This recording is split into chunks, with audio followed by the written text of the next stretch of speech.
Okay. Hai, Assalamualaikum dan salam sejahtera. Saya ucapkan kepada semua penonton kita sekalian. Selamat datang ke rancangan Berbicara bersama saya, Nur Hayati binti Razali, selaku pengacara anda pada hari ini. Hari ini saya akan membicarakan mengenai suatu penyakit yang jarang kita dengari dan susah untuk kita melihat penyakit ini terjadi kepada masyarakat sekeliling kita. Dan juga tidak dapat pasti sama ada orang tersebut mengalami penyakit tersebut. Pendapat yang saya tahu, penyakit ini dapat mengubah personaliti seseorang. Ia seperti seseorang manusia itu mempunyai pelbagai perwatakan dalam dirinya.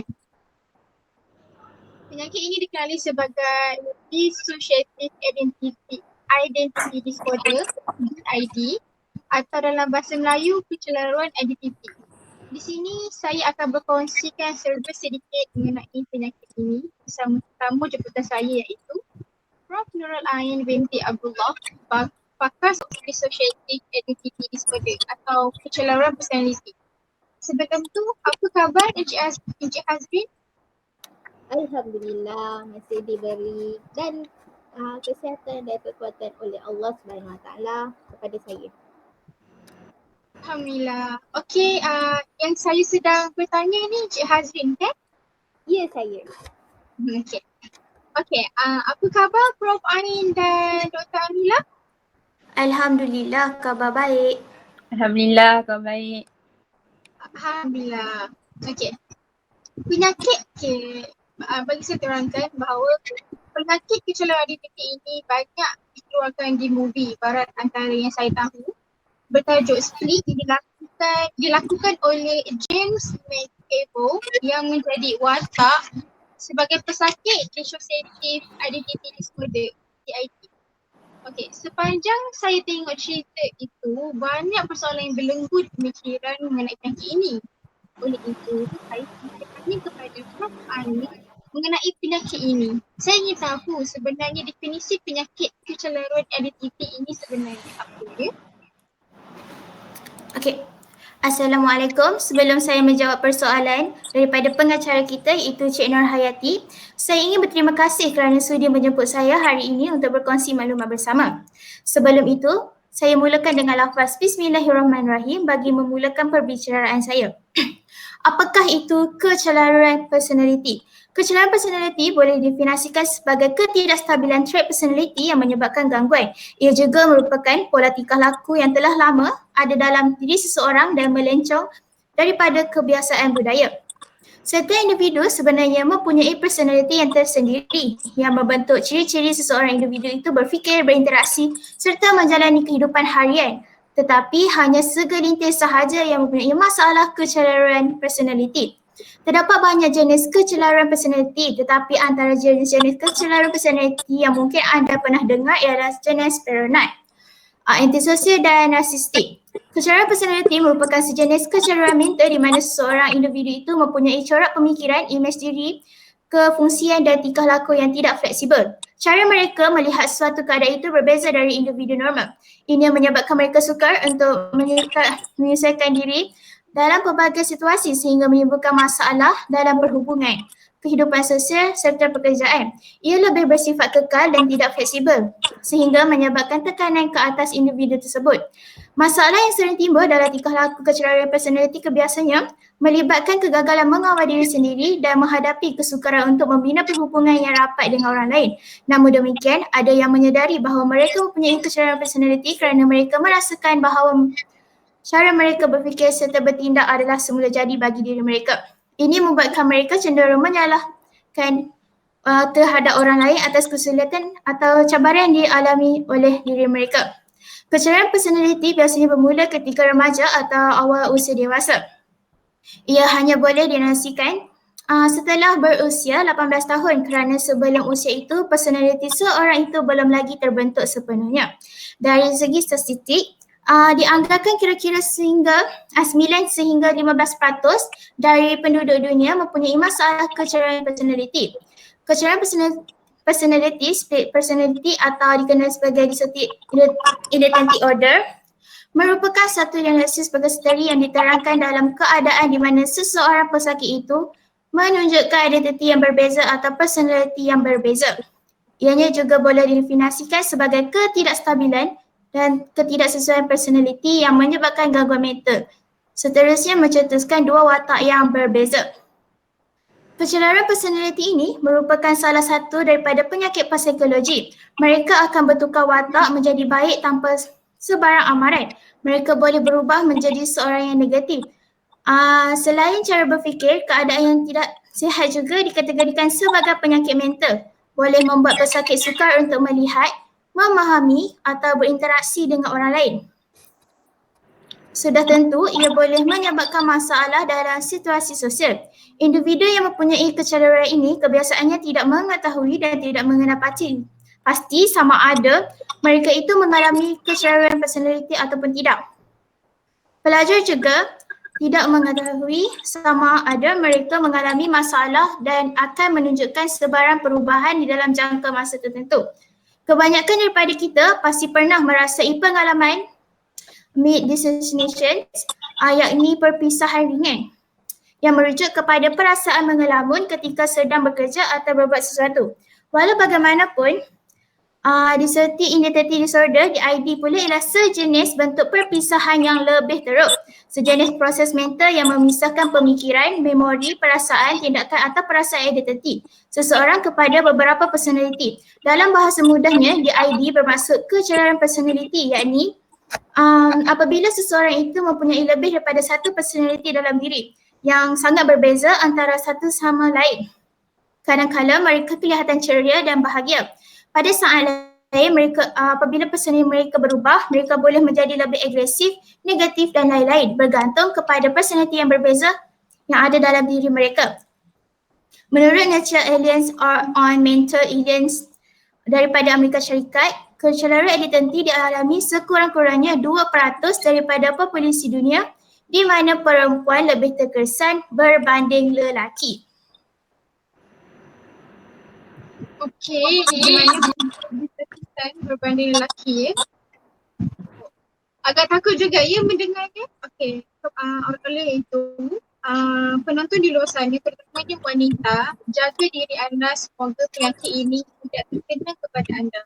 Dan jika ada penonton yang mengalami penyakit ini, saya doakan semoga anda sembuh.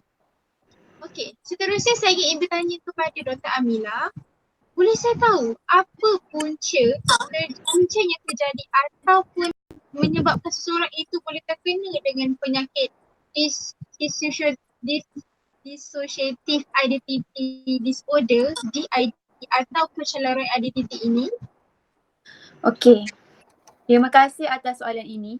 Sebenarnya terdapat banyak punca yang dikaitkan dengan penyakit ini. Antara yang paling berkait rapat dengan penyakit ini adalah trauma yang dialami oleh individu tersebut semasa mereka masih kanak-kanak.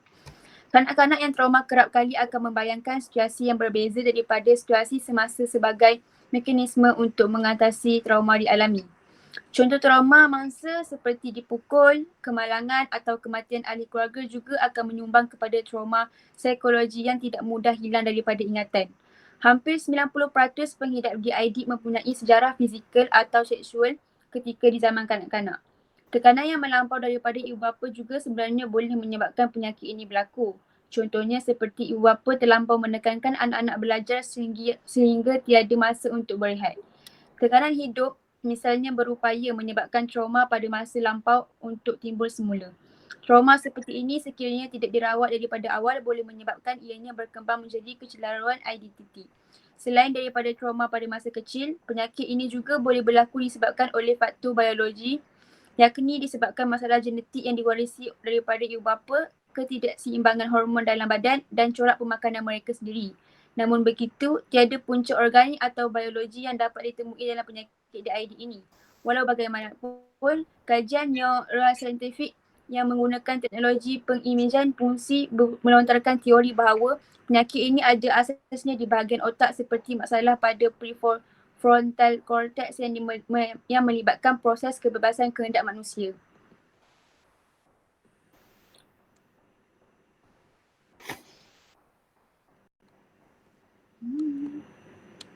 Hayati. Oh, begitu sebenarnya punca pencelaruan identiti ini. Okey, boleh saya bertanya pada Encik Hazrin? Ya, boleh. Okey. Sebelum Encik Hazrin menghadapi penyakit pencelaruan identiti ini, apakah simptom yang membuatkan Encik Hazrin berasa lain dalam diri Encik Hazrin sendiri dan itu membuktikan bahawa Encik Hazrin telah menghidapi penyakit pencelaruan identiti ini? Okey. Pada umur saya 10 tahun, saya akan rasa tertekan sebab saya selalu teringat tentang kejadian tu walaupun dah 5 tahun berlalu tetapi saya boleh mengalami stres dalam hidup saya ni.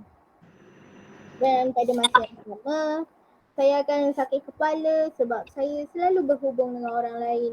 Itu dalam diri saya ni. Saya asyik bercakap dengan orang tu, orang ni. Pada waktu tu saya bercakap dengan 2 orang dalam diri saya.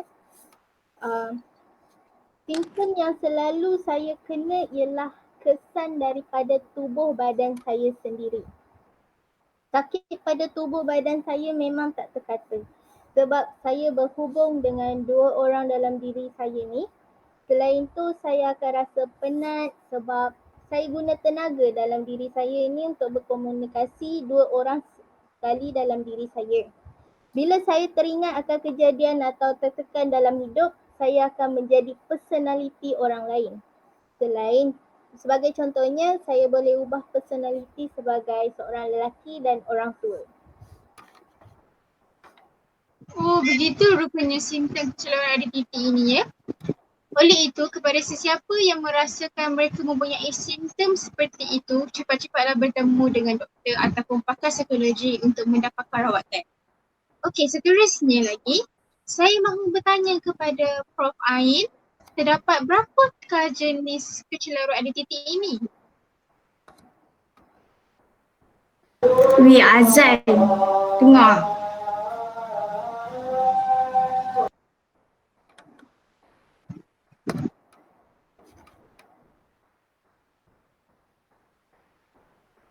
Terima kasih kepada Cik Nur Hayati kerana telah mengajukan soalan kepada saya. Saya akan menjawab soalan Cik Nur Hayati tadi tentang jenis kecelaruan personaliti yang telah dikenal pasti. Sebenarnya, terdapat pelbagai jenis kecelaruan identiti dan di sini saya nak berkongsi. Di Amerika Syarikat dianggarkan sebanyak 9% rakyatnya mempunyai sekurang-kurangnya satu jenis kecelaruan personaliti, manakala di kalangan pesakit psikoterapi pula kira-kira 40 sehingga 60% mempunyai kecelaruan ini. Kecelaruan personaliti boleh dibahagikan kepada 3 kumpulan atau kluster yang mana jenis personaliti yang diletakkan dalam satu kumpulan mempunyai ciri atau tingkah laku yang agak sama.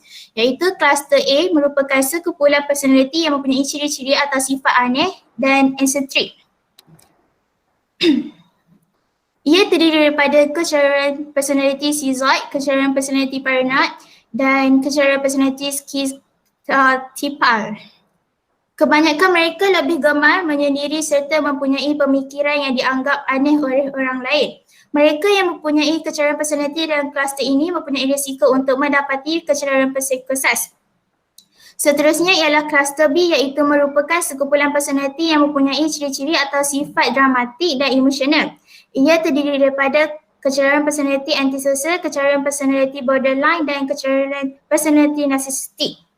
Mereka yang mempunyai kecelaruan personaliti dalam kluster ini mempunyai risiko untuk mendapat kecelaruan emosi atau kemurungan. Selanjutnya ialah kluster C merupakan sekumpulan personaliti yang mempunyai ciri-ciri atau sifat kerisauan dan ketakutan.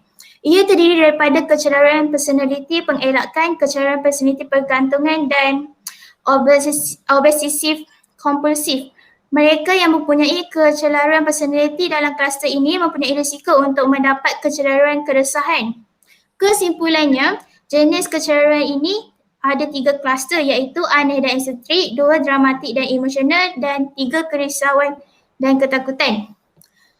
Secara umumnya, kecelaruan identiti mempengaruhi keseluruhan emosi dan tingkah laku di mana ianya bermula di awal usia remaja, ianya lebih bersifat kekal, tidak fleksibel dan tidak menentu sehingga akan menyebabkan tekanan yang teruk. Di antara klasifikasi yang disenarai sebagai kecelaruan personaliti adalah paranoid, ia mempunyai kepercayaan palsu atau delusi yang sentiasa menyimpang daripada kebenaran yang normal. Kepercayaan yang dialami menyebabkan mereka bertindak balas. Ciri-ciri pengidap skizofrenia ini adalah halusinasi, mempunyai identiti lain, mempercayai kuasa dan menunjukkan kemarahan dan curiga berlebihan. Seterusnya, skizoid. Kecelaruan ini meresapi seseorang apabila ia berpisah daripada perhubungan dengan masyarakatnya atau apabila ia menyekat dan membataskan tahap peluahan emosinya dalam perhubungan interpersonal dalam lingkungannya. Kecelaruan ini berlaku sejak zaman awal kanak-kanak melalui pelbagai tingkah laku. Seseorang yang mempunyai kecelaruan ini tidak mempunyai kawan rapat atau tempat untuk mengadu masalah dan tidak suka memikirkan apa orang yang lain fikir tentang dirinya. Mereka lebih suka sendirian dan berkhayal. Seseorang yang mengalami kecelaruan ini adalah seorang yang introvert dan mempunyai ciri yang berkekalan yang menyebabkan tingkah laku dan cara berfikir sama dalam berbagai-bagai konteks atau keadaan. Antisosial, ia merupakan tingkah laku yang tidak bersesuai dengan norma masyarakat. Pengidap kecelaruan ini adalah seorang yang anti dengan nilai kemasyarakatan yang wujud dan amat manipulasi dan mempunyai tahap empati diri yang kurang. Ciri-ciri antisosial gagal mematuhi undang-undang yang ada dalam masyarakat, berulang kali melakukan penipuan dan manipulasi. Suka untuk mengatasi kesalahan diri, tidak bertanggungjawab, tidak hirau akan keselamatan diri dan orang lain. Selanjutnya, mengelak, bergantung, agresif. Kompulsif merupakan seseorang yang sengaja mengelakkan diri daripada berhubungan dengan orang lain kerana takut dihina dan tidak diterima. Antara tanda lain, bersikap terlalu berjaga-jaga, agak menggelabah, ketegangan, rasa takut, bimbang mereka akan diejek dan menangis. Perhubungan terhad dan tiada tempat mengadu, mengharapkan kasih sayang dan penerimaan orang lain. Pinggiran menggambarkan corak ketidakstabilan sifat dalam hubungan personal. Kecelaruan ini merupakan imej kendiri yang memperlihat bentuk yang tidak baik dan kelemahan kawalan daripada desakan hati. Mereka akan sentiasa berada dalam ketakutan sehingga membawa kepada ancaman mencederakan diri dan bunuh diri. Histrionik, seseorang yang mengalami kecelaruan personality histrionik ini suka bergembira dalam keadaan yang melampau dan terlalu dramatik. Antara ciri lain ialah tidak selesa apabila diberikan perhatian, bercakap dengan cara yang menggoda dan tidak sesuai dengan konteks sosial, sering berubah emosi kerana inginkan perhatian orang, memperlihatkan percakapan yang kurang jelas, narsistik, seseorang yang berkelakuan yang berlebih-lebihan dan sering mengharapkan pujian dan kurang empati. Antara ciri lain ialah merasakan diri teramat penting, berkhayal tentang kecantikan, kekayaan pangkat, merasakan dirinya unik dan mempunyai kedudukan yang istimewa, marah apabila sesuatu kemahuannya tidak dipenuhi. So, jadi jika anda rasa hal ini ada terjadi dekat diri anda atau kenalan rapat dan mewarisi salah satu atau hampir ke semua ciri dalam mana-mana salah satu kumpulan yang disebut, jangan berdiam diri. Kena dapatkan rawatan yang setimpal seperti sesi kaunseling atau berjumpa pakar psikologi. Jangan kita anggap jumpa pakar psikiatri semuanya gila. Tak. Kita tahu kita bermasalah dan kita nak selesaikannya. Jangan tunggu-tunggu gila nanti baru kita nak bantu diri sendiri. Alih-alih keluarga kita sendiri yang hantar kita dekat rumah sakit jiwa. Nak macam tu? Pasti tak nak kan? Untuk yang beragama Islam, kita disarankan untuk melakukan penyucian jiwa. Selalu ingat Allah, selalu basahkan lidah dengan zikrullah dan jangan tinggal solat. Solat adalah terapi jiwa Muslim dan jangan ambil mudah tentang solat. Allahu'alam. Okay, dengar tu ya penonton, kalau ada masalah sakit apa-apa jangan lupa jangan lupa bertindak untuk bertemu dengan doktor ataupun pakar sekretari kalau ada masalah mental. Okey, itu je cukup. Terima kasih doktor. Terima kasih Prof Ain. Okey. Dan begitu banyak juga ya jenis kecelaruan ADTT ini. Okey, saya juga ada menonton satu cerita drama Melayu yang bertajuk Camellia. Dalam cerita itu Camellia menghadapi penyakit kecelaruan ADTT ini. Dan punca dia menghadapi penyakit ini kerana pengalaman lalunya. Bolehkah Cik Hazrin menceritakan serba sedikit mengenai pengalaman lalu Cik Hazrin sebelum menghadapi penyakit ini? Maafkan saya bertanya soalan sebegini. Adakah soalan ini akan mengubah personality Cik Hazrin? Tidak. Tak mengapa pun. Saya boleh menjawabnya. Okey, pengalaman yang saya hadapi ialah saya mengalami trauma. Pada waktu tu saya asyik teringat akan kejadian tentang umur saya 5 tahun. Waktu tu saya selalu didera oleh pengasuh yang menjaga saya. Dia selalu merotan dan pukul saya bila saya ada lakukan kesalahan. Dia suruh saya untuk sembunyikan perkara ini daripada pengetahuan ibu bapa saya. Sampaikan ada satu tahap saya menjadi sangat trauma bila saya teringat akan kejadian tu. Bila ibu saya bertanya, kenapa ini dekat saya tak menjawab pun pertanyaan ibu saya. Saya akan berdiam diri dan saya berkurung dalam bilik tidur saya. Saya selalu bercakap seorang diri, sampaikan dalam diri saya ini ada pewatakan lain dalam diri yang turut sama bercakap dengan saya. Ibu bapa saya dah mula risau akan kejadian, akan keadaan diri saya ni.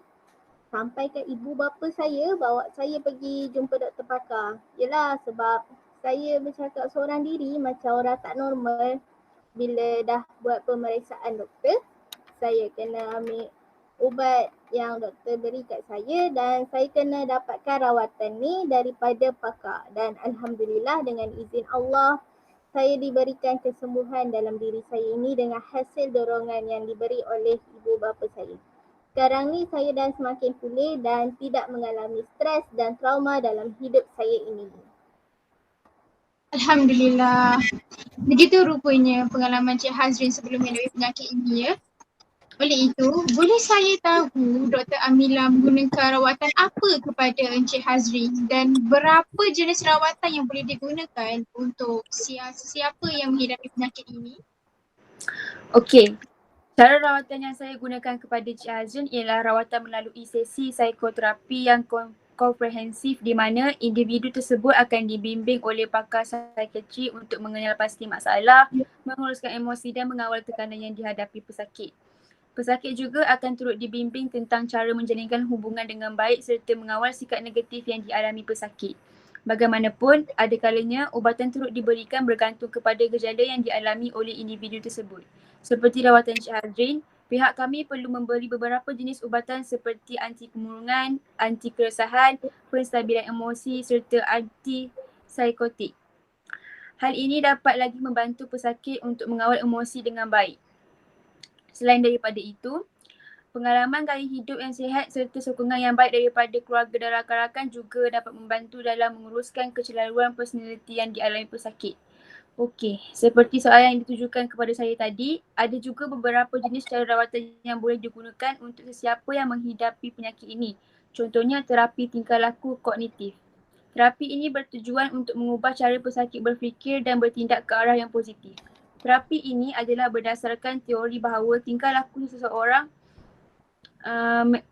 adalah manifestasi cara berfikirnya, iaitu jika fikiran orang itu adalah negatif maka tingkah laku akan menjadi negatif dan begitu juga sebaliknya. Seterusnya terapi rikoodinamik. Terapi ini bertujuan untuk meneroka dan menetapkan apa-apa pesakit penyimpangan yang telah ada sejak kanak-kanak. Syarat-syarat tersebut terbentuk akibat daripada pengalaman negatif. Selain itu, terapi interpersonal. Terapi ini adalah berdasarkan teori bahawa kesihatan mental seseorang dipengaruhi oleh interaksi mereka dengan bermasalah, maka gejala yang merupakan sebahagian daripada gangguan personaliti seperti kebimbangan, keraguan dan harga diri boleh dibentuk. Itulah sebabnya matlamat utama terapi ini adalah untuk menetapkan semua jenis masalah yang berlaku dalam interaksi sosial pesakit. Seterusnya adalah terapi eksistensial. Terapi ini tertakluk kepada kebebasan membuat pilihan dan mereka yang menentukan masa depan mereka sendiri. Terapi eksistensial terapi eksistensial. Okay, sorry. Terapi tak boleh sebut sekejap. Eksistensial Mana? Existential. Okay. Terapi existential. Terapi eksistensial memusatkan kepada hal-hal yang berlaku sekarang dan pada masa hadapan di mana ahli terapi membantu memberikan gambaran dan galakan kepada pesakit bagi mencapai apa yang mereka ingin kecapi. Selain itu, terapi biologikal. Terapi dadah atau psikofarmakologi digunakan bagi merawat beberapa kecelaruan yang dikendali oleh pakar-pakar psikiatri. Perubatan-perubatan seperti sedativus, perubatan seperti sedatif, anti-anxiety agents, stimulans atau PCP, benzodiazepine. Tak boleh doh, sumpah. Kejap. Okey. Perubatan-perubatan seperti sedatif, anti-sedative agents, stimulans atau PCP, benzodiazepines yang diperskripsikan oleh doktor pesakit itu dapat digunakan bagi meredakan sesetengah simptom bagi kecelaruan personaliti ini. Selepas itu adalah terapi humanistik. Terapi ini menekankan masalah jiwa wujud disebabkan ketidakserasian antara kendiri dan kendiri unggul. Kaedah yang digunakan ialah klaim, tumpuan aktiviti terapi dan terapi berpusatkan klaim. Seterusnya, terapi berkelompok.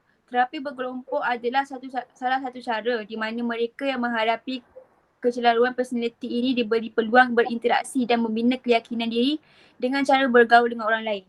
Ia perlu disertakan dengan sokongan yang jitu daripada orang yang boleh dipercayai. Terdapat 3 bentuk terapi berkelompok seperti terapi kelompok.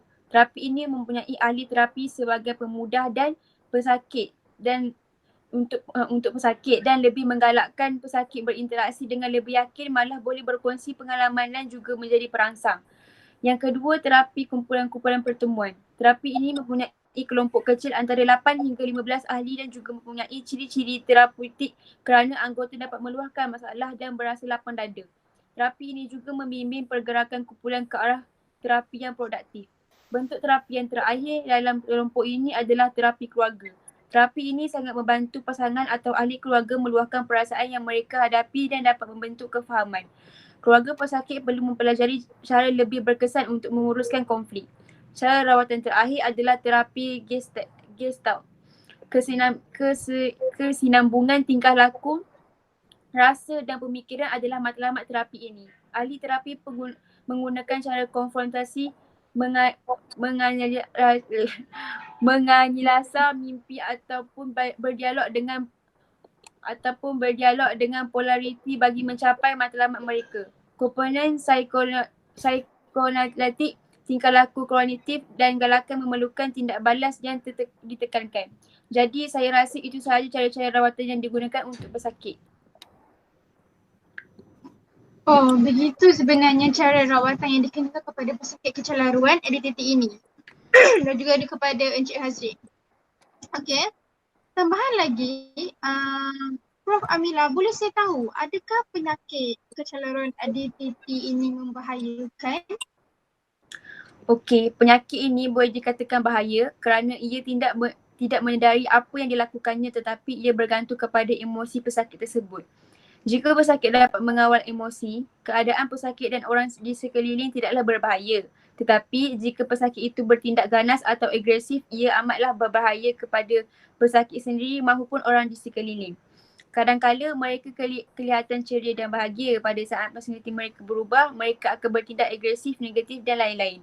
Alhamdulillah, pesakit seperti Cik Hazrin dapat lagi dikawal setakat ini. Pengalaman saya sendiri di pusat psikiatri, majoriti pesakit banyaklah berbahaya. Hal ini amatlah berisiko terhadap doktor dan pembantu doktor.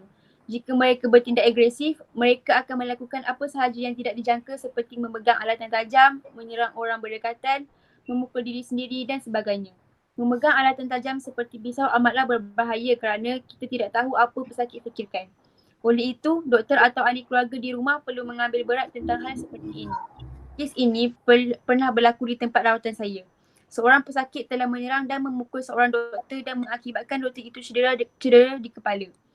Pesakit itu secara tiba-tiba menjadi ganas dan menolak doktor itu sehingga kepalanya terhantuk di bucu meja. Oleh itu, sesiapa sahaja yang mendekati pesakit DID ini perlulah berhati-hati lebih-lebih lagi bila keseorangan. Saya juga pernah membaca satu artikel yang menceritakan tentang seorang perempuan di luar negara yang bernama Jessica Meyer. Jessica adalah antara pengidap penyakit ini. Menurutnya, dia berkongsi badan dan mindannya dengan 4 orang lain.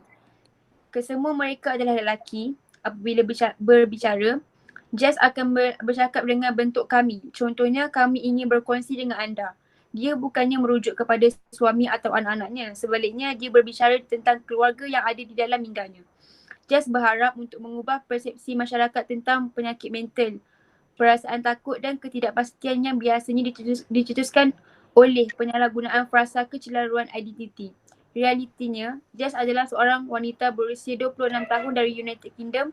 Dia mempunyai 4 identiti lain.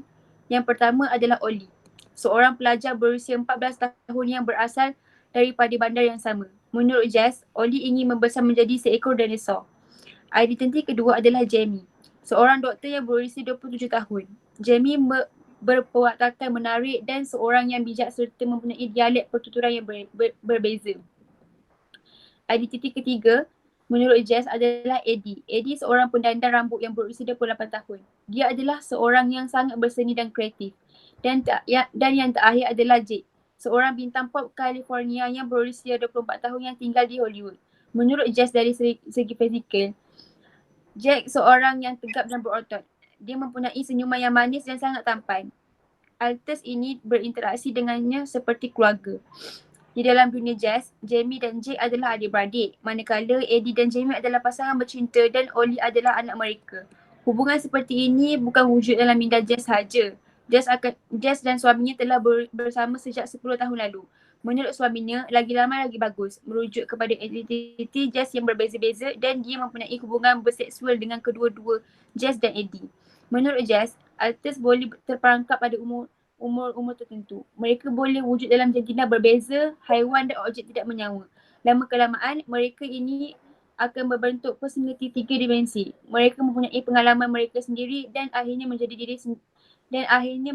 diri mereka sendiri. Kesimpulannya, penyakit ini boleh mencelarukan lagi emosi pesakit-pesakit di luar sana dan berbahaya yang melibatkan orang sekeliling. Saya juga ingin berkongsi cerita mengenai penyakit kecelaruan identiti ini dengan anda semua. Kisah ini mengenai pesakit gangguan disosiatif, kisah Sandra. Sandra adalah seorang askar yang berusia 25 tahun yang dirawat di hospital kerana perubahan tingkah laku dan episod ingatan yang agak buruk. Dia bingung dengan sejarahnya baru-baru ini dan percaya bahawa dia berada di hospital lain yang terletak 800 batu dari tempat dia sebenarnya dimasukkan.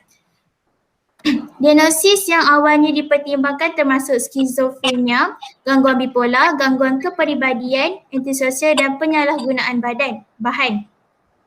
Dia mula menggunakan neuroleptik iaitu ubat penenang dengan sedikit faedah. Pada waktu kemasukan ke hospital ini, dia pada mulanya dianggap menderita amnesia. Dia diuji dan didapati sangat terhipnosis dan diminta untuk menghidupkan kembali masa dia sebenarnya dimasukkan ke hospital lain. Dia mengingat pengalaman sebelumnya dan kemudian dibantu untuk mengubah arah waktu dan lokasi yang betul. Sudah ditentukan bahawa selama beberapa tahun dia mengalami jurang ingatan yang ketara. Dia juga mengalami perubahan mendadak dalam ekspresi emosi dan tingkah lakunya sementara Sandra pada umumnya senang dan suka membantu. Dia tiba-tiba menjadi bermusuhan dan tidak bekerjasama. Dia dilaporkan diberitahu bahawa dia telah mengatakan dan melakukan perkara yang dia nafikan dengan bersungguh-sungguh kerana dia tidak pernah ingat melakukannya. Pada satu ketika, dia dimasukkan ke dalam jabatan kecemasan dengan luka di pahanya. Dengan menangis sambil menangis membawa, dia telah berlari di ladang dan jatuh. Penjelasan ini tidak jelas dan tidak sesuai dengan jenis kecederaan. Dalam kes ini, hipnosis digunakan untuk membantu mengingat kembali bagaimana kecederaan itu berlaku dan berpindah ke masa yang lebih awal. Sandra memulakan psikoterapi dan membantunya melihat bahagian identiti ini sebagai bahagian keseluruhan dirinya yang kurang bersepadu dan bukannya sebagai kepribadian yang berbeza. Dia didorong untuk menyatukan mereka dan belajar menghargai bekerjasama Sandra dan ketegasan Mary. Baik secara bersederhana. Dia kemudian berkata, saya memahami Mary seperti saya, Sandra seperti saya. Sebelum itu dia tidak mahu, maka saya harus bertanggungjawab.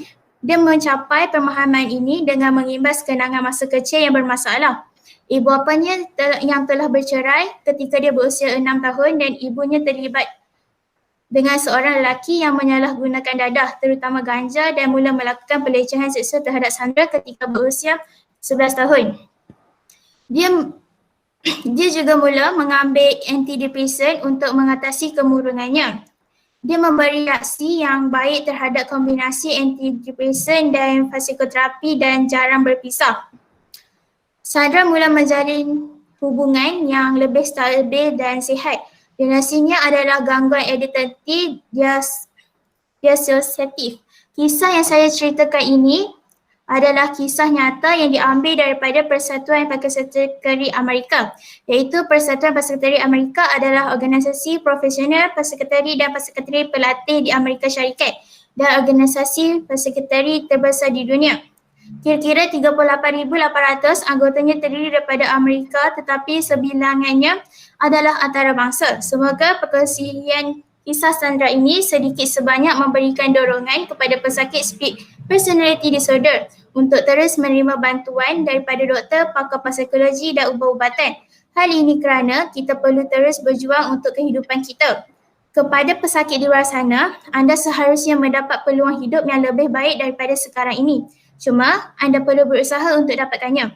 Saya akhiri kata-kata saya dengan ucapan terima kasih kerana sudi mendengar perucapan saya ini. Sampai ketemu lagi di hari nanti.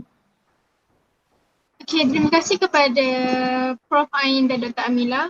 Nampaknya benarlah penyakit kecelaruan identiti ini adalah sangat bahaya kepada kita.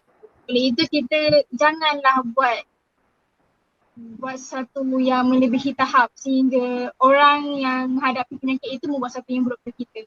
Okey, dari sini saya ingin memberi kesimpulan bahawa kecelaruan identiti adalah penyakit mental di mana pelbagai entiti muncul dalam fikiran seseorang sebagai identiti sebenar dengan nama dan ciri yang berbeza.